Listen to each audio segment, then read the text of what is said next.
जय राम जय राम जय जय राम सिया राम जय जय सिया राम।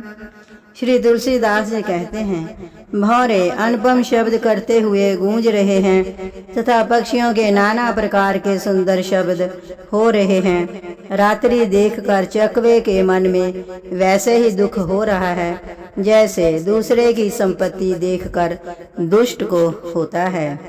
पपीहा रट लगाए है, उसको बड़ी प्यास है। जैसे श्री शंकर जी का द्रोही सुख नहीं पाता, सुख के लिए झींकता रहता है। शरद ऋतु के ताप को रात के समय चंद्रमा हर लेता है, जैसे संतों के दर्शन से पाप दूर हो जाते हैं। चकोरों के समुदाय चंद्रमा को देखकर इस प्रकार टकटकी लगाए हैं जैसे भगवत भक्त भगवान को पाकर उनके निर्निमेष नेत्रों से दर्शन करते हैं। मच्छर और डांस जाड़े के डर से इस प्रकार नष्ट हो गए हैं जैसे ब्राह्मण के साथ वैर करने से कुल का नाश हो जाता है।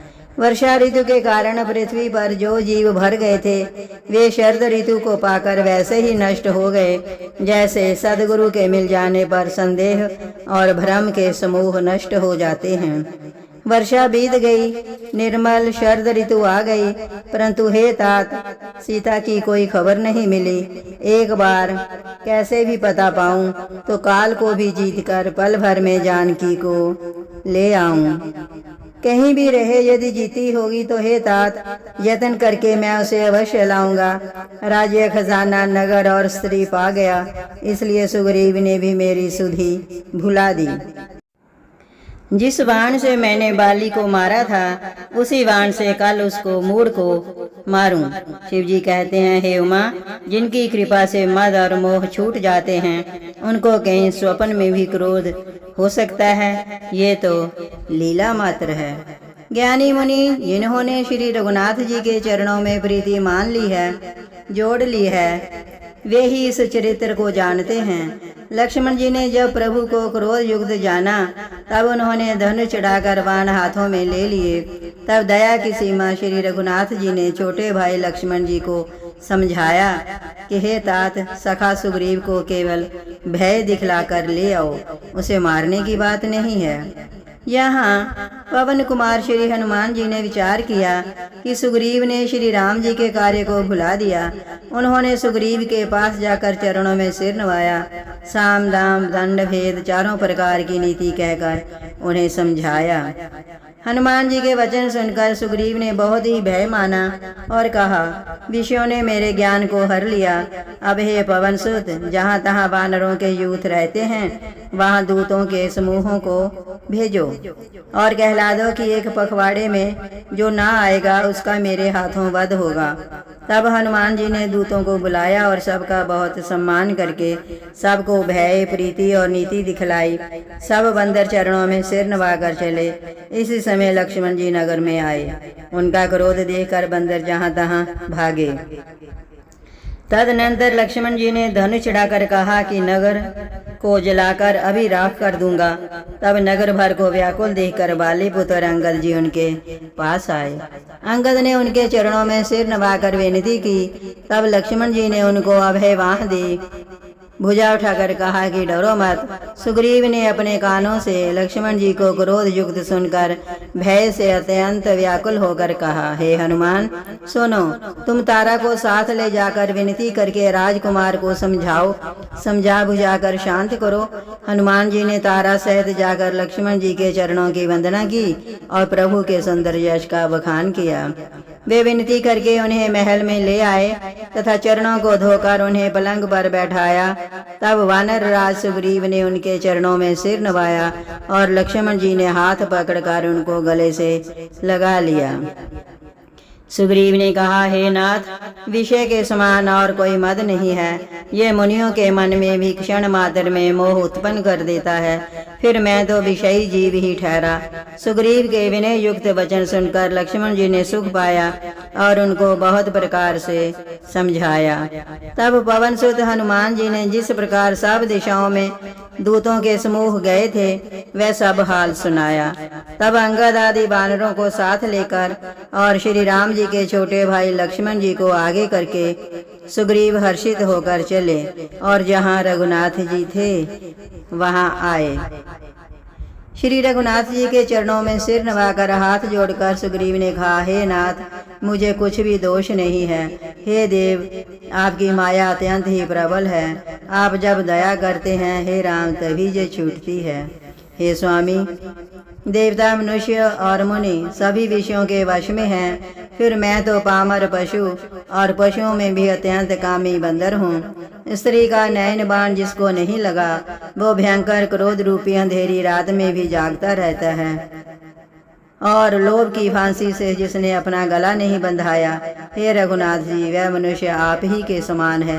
ये गुण साधन से नहीं प्राप्त होते, आपकी कृपा से ही कोई कोई इन्हें पाते हैं। तब श्री रघुनाथ जी मुस्कुराकर बोले, हे भाई, तुम मुझे भरत के समान प्यारे हो। अब मन लगाकर वही उपाय करो जिस उपाय से सीता की खबर मिले। इस प्रकार बातचीत हो रही थी कि वानरों के झुंड आ गए।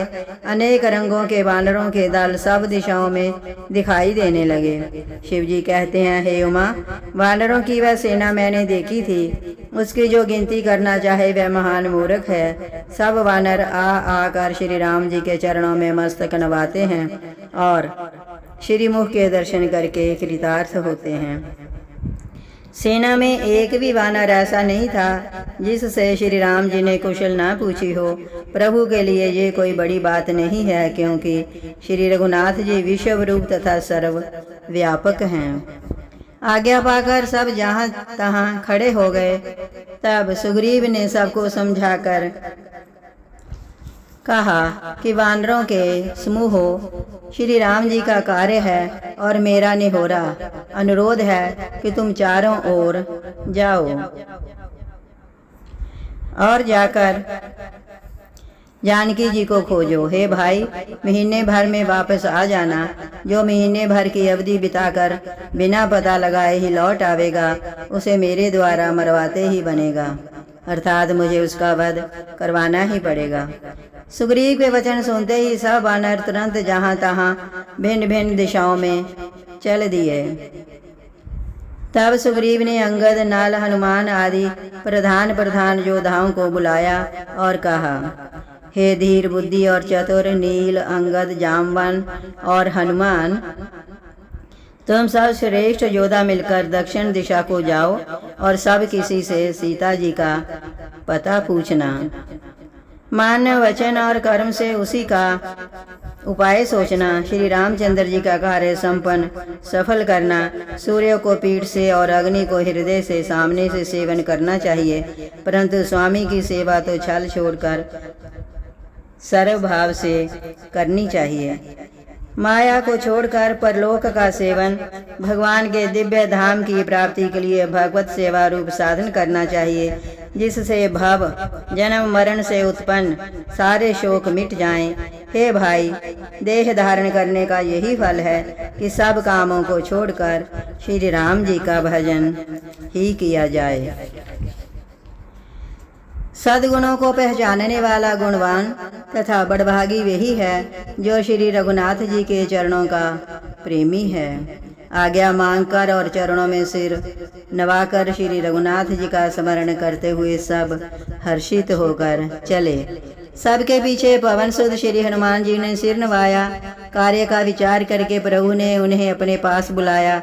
उन्होंने अपने कर कमल से उनके सिर का स्पर्श किया तथा अपना सेवक जानकर उन्हें अपने हाथ की अंगूठी उतार कर दी और कहा, बहुत प्रकार से सीता को समझाना और मेरा बल तथा विरह कहकर तुम शीघ्र लौट आना। हनुमान जी ने अपना जन्म सफल समझा और कृपा निधान प्रभु को हृदय में धारण करके वे चले। यद्यपि देवताओं की रक्षा करने वाले प्रभु सब बात जानते हैं, तो भी वे राजनीति की रक्षा कर रहे हैं। नीति की मर्यादा रखने के लिए सीता जी का पता लगाने को जहाँ तहाँ वानरों को भेज रहे हैं। सब वानर वन, नदी, तालाब, पर्वत और पर्वतों की कंदराओं में खोजते हुए चले जा रहे हैं। मन श्री राम जी के कार्य में लवलीन है, शरीर तक का प्रेम भूल गया है। कहीं किसी राक्षस से भेंट हो जाती है तो एक एक चपत में ही उसके प्राण हर ले लेते हैं।